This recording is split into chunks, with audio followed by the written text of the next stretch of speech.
Andrew McCART, IFL TV, in association with MTK Global. I'm here in Belfast at the FÉILE Festival ahead of Mick Conlan versus Diego Ruiz.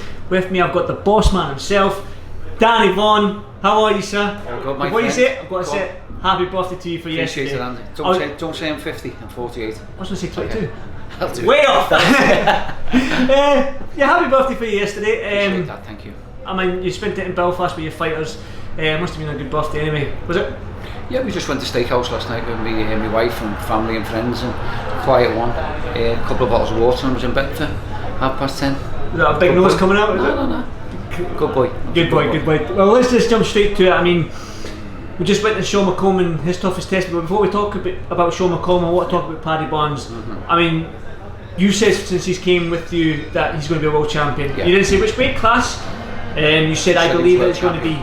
He's just been in there with another kid who's bigger than him, and he's putting in another great performance. He's shown that when he fights guys his size or around his size, he can hang in there, can't he? Yeah, well this is what we're set out to do. We know Paddy's too small for the lightweight. He's tried at the top level.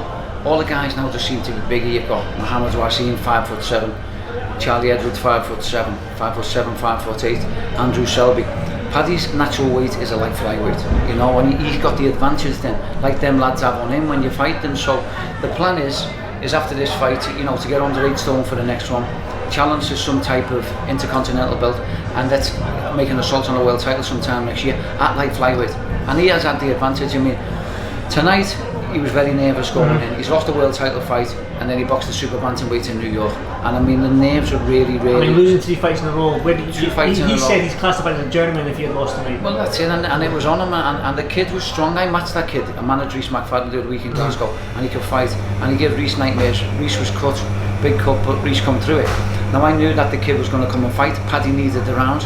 Obviously, anyone fighting Paddy now is going to look, you know, he doesn't like the body shots. That's what it looks like, but you know, he's very experienced. He's got loads of balls, and he showed that tonight. A little bit shaky first round.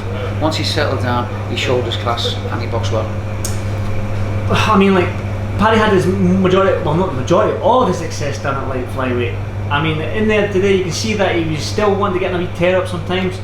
But that's Paddy, isn't it? I mean, when he fights guys smaller than him or whatever, he's going to rough them up, isn't he? It doesn't matter when he spars featherweights and stuff. He just wants to fight all the time because he can fight. He's got a great heart, but he's also got a brilliant boxing blade.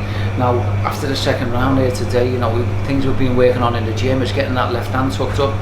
You know, sorry, that right hand tucked up, and they're looking for the left who can counter him. And then once he started countering, you could see the experience coming in. The head movement was good, and we got the 6 rounds. And you know, we dug deep and he boxed. I thought he boxed well.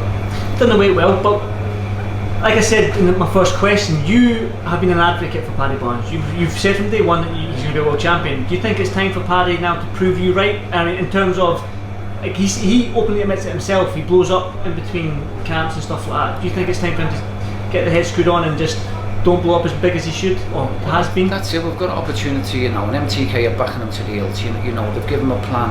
You know, a couple of fights this year, and we're making an assault on a world title, you know, next year. You know, what I'm saying, he's going to watch Carl Frampton next week. You know, he can't have any Philly cheesesteaks, whatever you call them. He's got to, you know, watch what he's doing, come back in the gym, get back with Stephen Floyd, the nutritionist, work with myself and Dominic, and let's just start dropping the weight all the time, because he's too small for a flyweight, and we know that. Okay, we've dared to be great after 6 fights, and it never happened.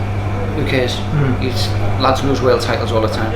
A defeat is a benefit sometimes. You know, I've been in this game long enough to know that you're not finished after a defeat. You learn, you go back to the drawing board, and you come back stronger. Definitely. Should we jump on to Sean McComb? I mean, another one of your fighters. You said he's the best fighter technically you've ever had. I mean, he's not even been pro a year yet, and you've chucked him in my guys. Had 50 odd fights, hardly ever gets stopped. I mean, he gave another one of your charges, Tyler McKenna, a good fight. He gave Lewis Benson a good fight, a tough fight. And he's gone Glasgow. Again, he gave Sean a good test, which is exactly what Sean needs.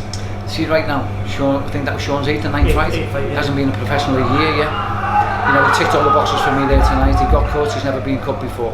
You know, it was on him all the time, giving himself room behind him. Throwing punches there, you know, uppercuts, right hand round the side, showed a lot of class. Garrido, what you see is what you get. He was right up for this. He was very fit, he was in good condition, and he just brought it. But everything he brought, Sean had the answers, and Sean for me tonight ticked all the boxes when I'm saying, I mean, you don't want to see a fighter get cut. but there was no complaints from him. He wasn't under any pressure. He's talking back to me, he's trying shots, he talked to me in the corner. He's got a big future in the game. Going back to the cut, I mean, like I said to you before, like sometimes when a fighter gets cut who hasn't been cut before in the pro ranks, they sort of like dab at it and they get nervous a little bit. That's what I'm saying. That's because you know the score, so he started panicking, but he didn't panic. He just got on with it and said, look, the cut's not F4. The cut's does that tell you his sort of mental frame of mind when he was in that fight? And you know, after the third round, he said, look, I've settled down now, and like he was punch perfect. So he was working too much for me, to be honest. Close the gap. What we were working on is giving yourself room behind it, not long steps and getting caught on the ropes. But he come back and he said, coach, look, I'm stronger than him. He's not punching this fella. He's not going to hurt me. Let me try inside. So I said, okay, we'll try with the body shots up the middle around the side and move. And he said, I'm comfortable. I said, yeah, but you know, it's his first 8 rounder, and sometimes you can blow the gasket. It doesn't matter how fit you're at. So I wanted to use the brain and get on the jab and box. And he looked top class in that fight tonight. Well, again, I think I've asked this question before. Garrido has been in with some top operators that we've just mentioned there, but how do you match Sean now? Because you can't give him somebody below Garrido, and he's only been a pro a year. He's only in his 9th fight. So how do you match him going forward? It must be a headache for you, is it? It is now, because he's come through Garrido there. He's probably beat Garrido convincingly more than anyone else. I mean, the likes of Jack Catterall beat Garrido, Robbie Davis, Tyrone McKenna. You know, he's boxed everyone. Certain fighters I'm not going to name don't want to fight him because they don't need him. But you know, you're not in this game to get your own way all the time.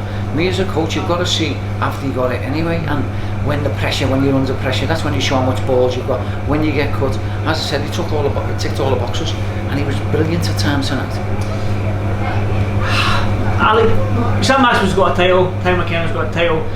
Sean's coming into his 9th fight. Like, is it time for him to get a sort of title now in his next fight? He's ready for the title now. You know, I'm not going to start calling anybody out because I can't. Please do. It's not my style. I'm just stop it. So what we're going to do right now is speak to MTK after the weekend, get this out the way, and his next fight will be for the title of some sort, because he's ready for these so-called names, you know, the performances like that. I want to ask you, being that you're MTK, it was announced a couple of days ago that the Golden Contract Tournament. Yeah. You probably know a lot about what's going on the inside, but I don't want you to name any names using the tournament because I know it's not getting released yet. But the format of the tournament, I want you to talk about maybe the contract at the end, the prize fund for not just winning the tournament, but there's a 2nd and 3rd place prize fund. Is you don't know who you're fighting until the Monday before the fight, so it's quite an intriguing tournament, isn't it? It's unbelievable. I mean, the cherry at the end of it is, you know, you're getting a contract with a major player in boxing. You don't know, for me, like, I don't mind who you're fighting, because when they're in the ABAs and the championships, you don't know who you're fighting till the week before anyway, so you'll be training for the orthodox and a southpaw.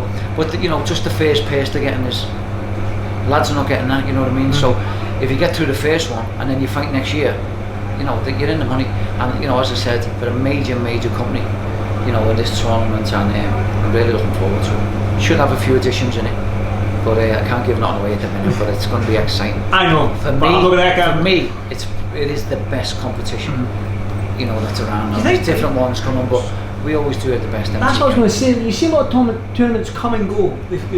They sound good, they start off well, and then they fizzle out. Do you think this is a tournament that can stick around? You know, I don't want to be talking out of turn, but just look where it's going to be. You know, there's a big TV station who's going to be showing it, maybe a couple. Everyone's queuing up for it, and it's MTK producing the goods all the time, Andrew. You know, with the biggest name in boxing, we really are. Can I get a wee word on this? Do you want to come and sit down with Mohammed? Yeah. And have a chat? Should we do it this week some point, or do you want to do it now? You can come and see him in the gym on Monday, we'll Tuesday. Come and see you on Tuesday. Whatever you want. Yeah. But just going back to Sean, and I'm saying, you know, he's ticked all the boxes for me. He's showed me everything what he's got. The kid's got a big future in the game. I get excited. He brings the crowd. He's got the charisma. He's got the looks. He's got everything. He's got the chat, and he can fight like fuck. I'm sorry for swearing. No, I feel you can say what you want. You know what I'm like, and he can really fight, and I'm very proud of him. And Paddy's back, and it was a great performance of Paddy. So now it's just back to the gym, back to the drawing board, and let's start smashing some heads in. That might be the start of smashing some heads, and I like it. Finally, what's next for you? I mean, like I said, your birthday, you've been in Belfast. You got anything planned? Yeah, well, we've got a big fight coming up for Mohammed, which I just can't really just say just now. But I've got a wedding tomorrow in Glasgow. I'm not staying here, and I'm going for a week away to Italy with the wife on Monday. Good stuff. So I have a week off, Now I've got Dominic working with me. His son Dom, yeah. His son Dom, who's a professional coach now. He'll look after the lads till I come back. So I need the break, to be honest. So just she's fed up with me. Is she fed up? Okay, so. well, with me. On the list, like, should we get the Dom's just walking past and come in, should we get him in the camera? I think he'll run away, but we can try. Yeah, he's seen the camera, he's hiding behind the window now. Danny, as always, this is probably the longest. I've got to say, again, I'll say this on camera, thanks for everything you did for me at Marbella at the beginning of July. Listen, I really appreciate that. You know, you're proper friends, we've become really proper buddies the last 18 months, 2 years, and we're friends, and you know, if I can help you, I will, and vice versa. Definitely. You're one of the lads and you're welcome in my gym anytime. Well, I'll end it on that. Danny, thank you so much for doing this, FÉILE TV, and enjoy the rest of your night. Appreciate it, thank you, mate. Thank you.